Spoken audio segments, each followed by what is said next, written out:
Every day, we carry invisible weights, habits that drag us down, cloud our minds, and distract us from the truly important things in life.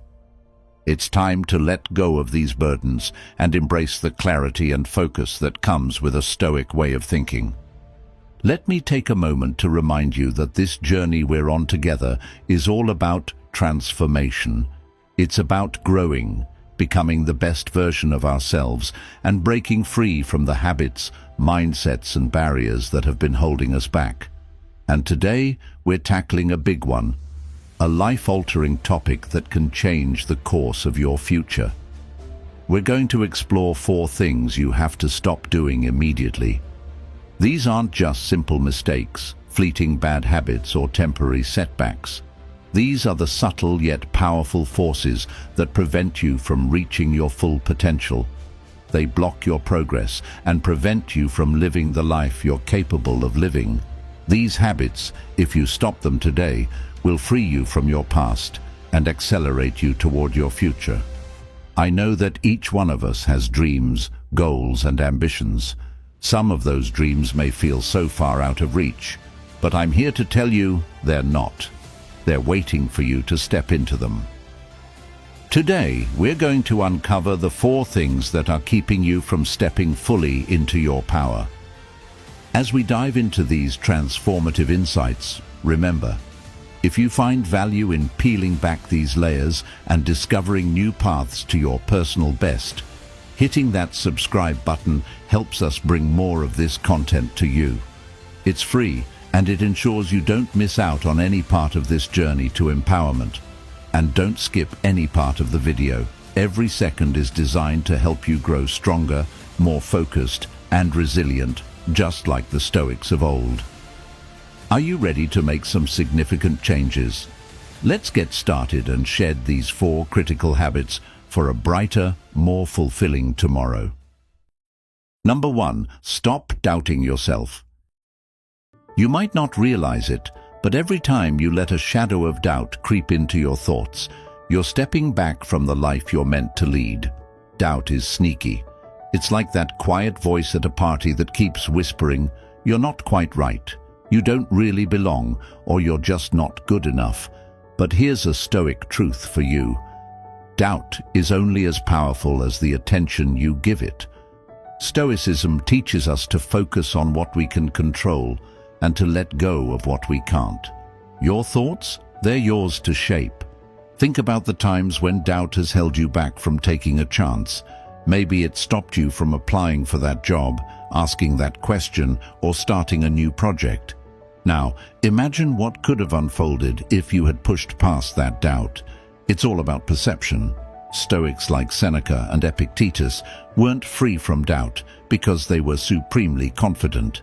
No, they learned to challenge the validity of their doubts and focus on their strengths. Let's break it down. Self-doubt often comes from our fear of failure, of not meeting expectations, ours or someone else's. But what if you viewed potential failure not as a setback, but as a step forward? After all, every attempt, successful or not, teaches us something vital. It's about learning to trust the process, embracing each experience as a part of your growth. Think of doubt as a signal, not a stop sign. It's telling you where you need to focus, where there's room to expand and improve. Now, consider the idea that you are the writer of your own life's script. Each time doubt starts scripting stories of fear and failure, grab that pen and rewrite it with stories of strength and resilience. Remember, no great story is complete without challenges, without moments where the hero could have turned back. Yet it's not the doubts they faced that define their stories, but their decision to keep going despite them. Another Stoic practice to help manage doubt involves preparation and reflection. At the end of each day, take a moment to reflect on your actions and thoughts. Where did doubt creep in? How did you handle it? Could you have managed it differently? This reflection isn't about judging yourself harshly, but about preparing better for future encounters with doubt. The Stoics were big on journaling, using it as a tool to reflect and gain clarity. This doesn't have to be a lengthy process. A few minutes each day can provide profound insights. And while we're discussing insights, let's not overlook the power of visualization, a technique used by Stoics and modern achievers alike. When doubt tells you that you can't, take a moment to visualize yourself succeeding. Picture the steps you'll take, the obstacles you'll overcome, and the success waiting on the other side. Visualization isn't just daydreaming, it's a rehearsal for reality, a way to condition your mind to act beyond doubt. Finally, remember that overcoming doubt is not about never feeling it. That's nearly impossible. It's about not letting it control you. It's about acknowledging its presence, nodding politely, and then moving forward with your actions aligned with your values and goals. Every time you choose action over doubt, you're not just moving closer to your goals, you're also strengthening your Stoic resolve, building a mindset geared towards growth and resilience. So next time you hear that whisper of doubt, recognize it for what it is, an old habit, not a truth. Challenge it with your new habit of resilience, armed with Stoic wisdom, and watch as you transform not only your actions, but your outcomes. Doubt has only the power to stop you if you let it. Instead, let it be the reason you move forward with more determination, equipped with the wisdom of the Stoics to guide your path. Number 2. Stop comparing yourself to others. It's incredibly easy to fall into the trap of looking at others and feeling like you're not measuring up.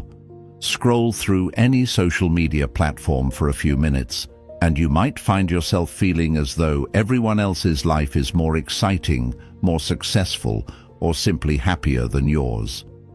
But here's something crucial to remember. What you're seeing is a curated display, not the full story.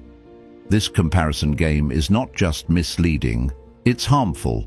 It skews our perception of our own lives and can make us feel inadequate without just cause. Stoicism teaches us a valuable lesson here. Focus on what affects your own progress and virtues, not the apparent successes of others.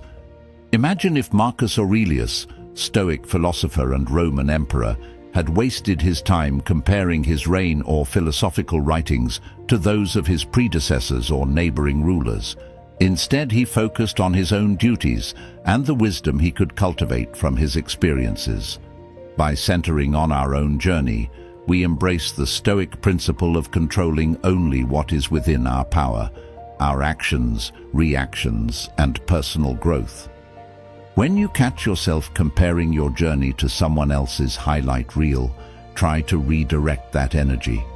Think about your own achievements and the obstacles you've overcome. Each person's life is a complex tapestry of experiences, challenges, and triumphs. By comparing, we reduce this rich complexity to a simple, often inaccurate scoreboard. More importantly, we risk overshadowing our own experiences and undervaluing our unique paths. Moreover, Stoicism encourages us to use comparison, if at all, only as a tool for self-improvement, not as a measure of self-worth. For instance, instead of feeling envious of a friend's new job, use that moment to reflect on your own career goals and the steps you can take to achieve them.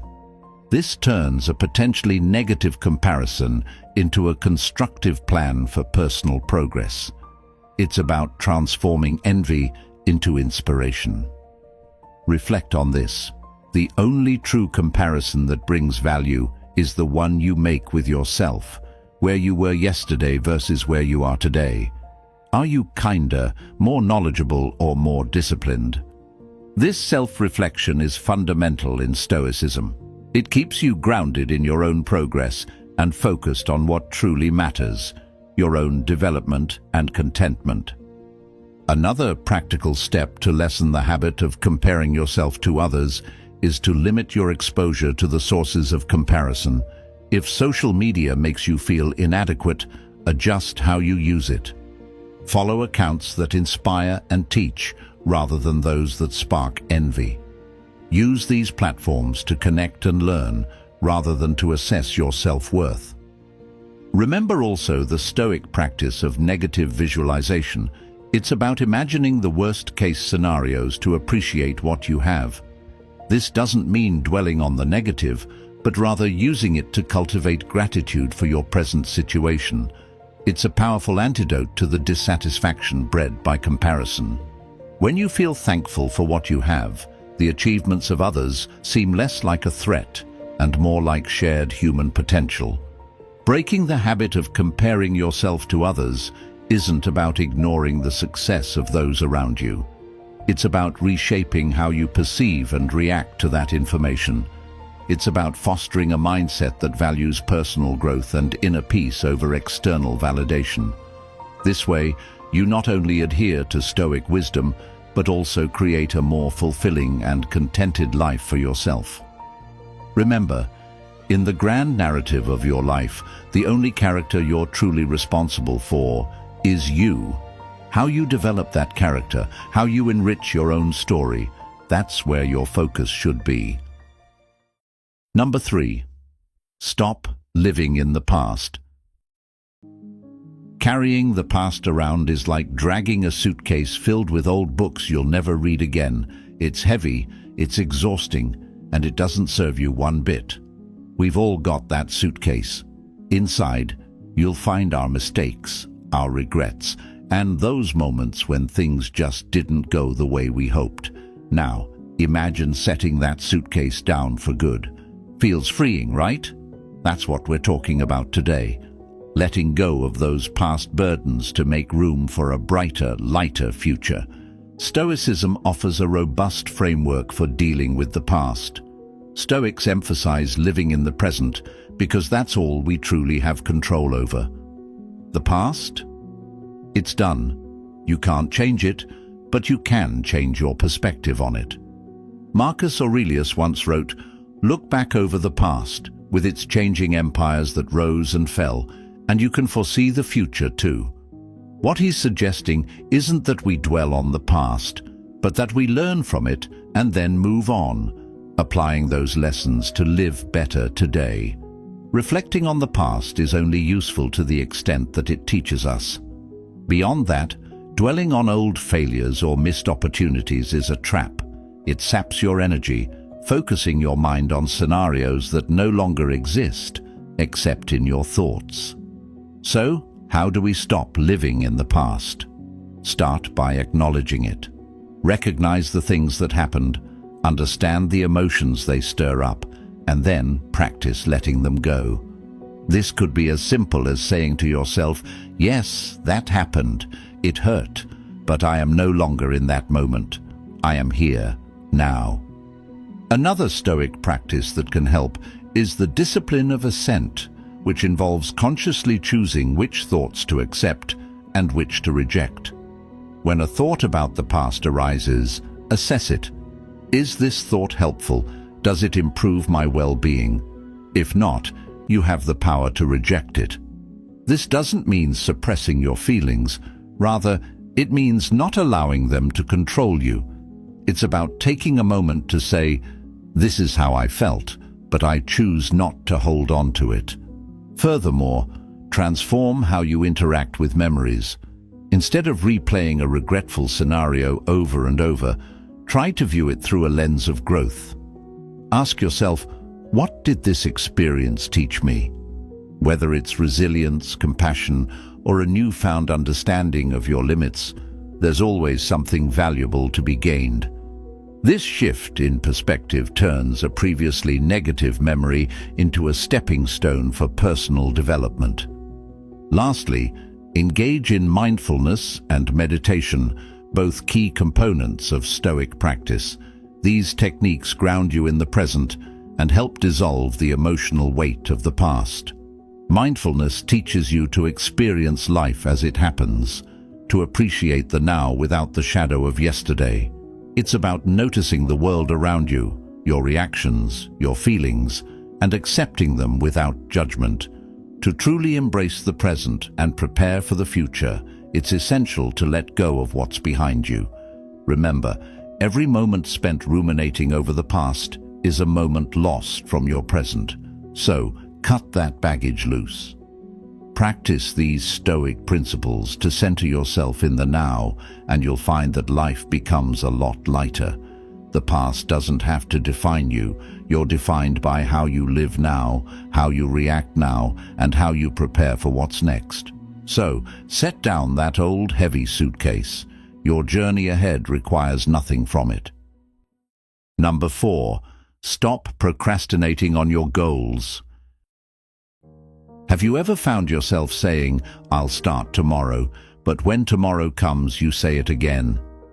That loop, my friend, is one of life's trickiest ruts to escape. Procrastination isn't just about laziness or poor time management. It's about emotions battling against our intentions. It's the fear of failure, the dread of stepping out of comfort zones, or maybe even the fear of success that holds us back. But here's a thought inspired by Stoicism. What if we didn't wait for the perfect moment to act? What if we started embracing action as the path to clarity? The Stoics taught that it's not events themselves that disturb people, but their judgments about the events. With procrastination, it's often our judgments about the task at hand that hold us back, thinking it's too difficult, too time-consuming, or maybe not worth the effort at all. But what if we could shift that perspective?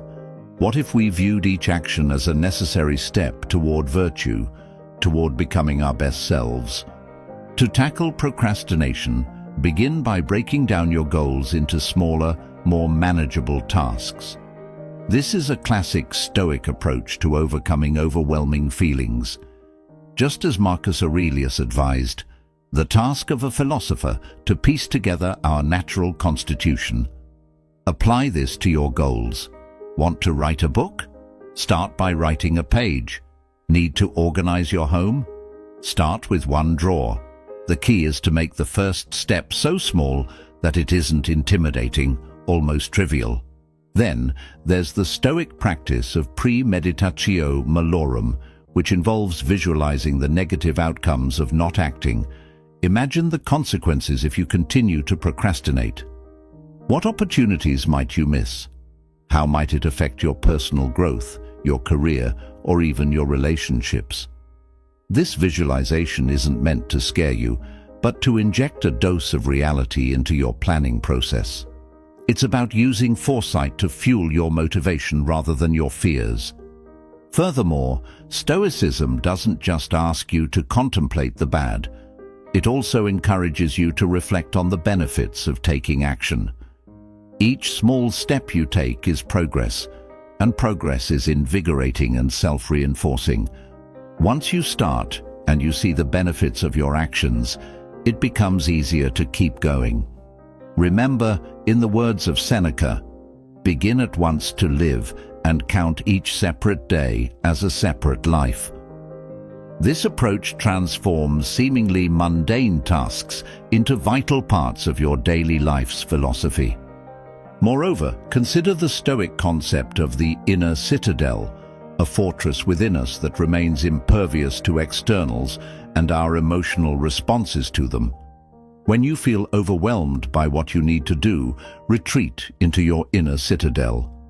From this place of strength, you can assess tasks with calmness and clarity, free from the paralyzing effects of overthinking and emotional turbulence. Finally, embrace the Stoic ethos of amor fati, love of fate. This doesn't mean being passive or resigning yourself to whatever happens. Rather, it's about loving what you do and doing what you love wholeheartedly. When you start to align your actions with your values, procrastination becomes less of an issue because you're no longer acting out of obligation, but out of genuine desire. So, let's challenge ourselves to turn "I'll do it tomorrow" into "I'm doing it now." Because in each moment of action, you're not just ticking off a task, you're building a life. Each step, no matter how small, is a step toward becoming the person you aspire to be.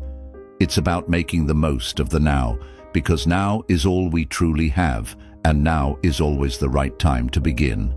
And there we have it, 4 monumental shifts that can truly transform the way you lead your life. It's all about stepping away from those old habits that no longer serve you and embracing new ways that propel you towards a more fulfilling, more purposeful existence. Whether it's silencing the whispers of self-doubt, stopping the endless comparisons to others, releasing the heavy chains of the past, or kicking procrastination to the curb, each step you take is a powerful act of self-liberation. I want you to think of today's discussion not just as a set of instructions, but as a conversation among friends striving for betterment. We're in this together, each of us working on becoming the best versions of ourselves, one day at a time. And remember, transformation doesn't happen overnight. It's a journey filled with small, steady steps forward, sometimes accompanied by steps back. And that's perfectly okay. And I'd love to hear from you. What's the one habit you're committed to changing after today's talk? Drop a comment below. Let's start a conversation. Your insights not only enrich our community, but also reinforce your own commitment to change. It's all about taking those thoughts and turning them into actions. So, as we wrap up today, I want you to carry forward this spirit of reflection and action. Embrace the wisdom of today's discussion, apply it, and watch as your life begins to align more closely with your values and aspirations. Remember, it's not about being perfect, it's about being better than you were yesterday. Thank you for being a part of Stoic Journal. Until next time, stay motivated, stay inspired, and as always, keep moving forward.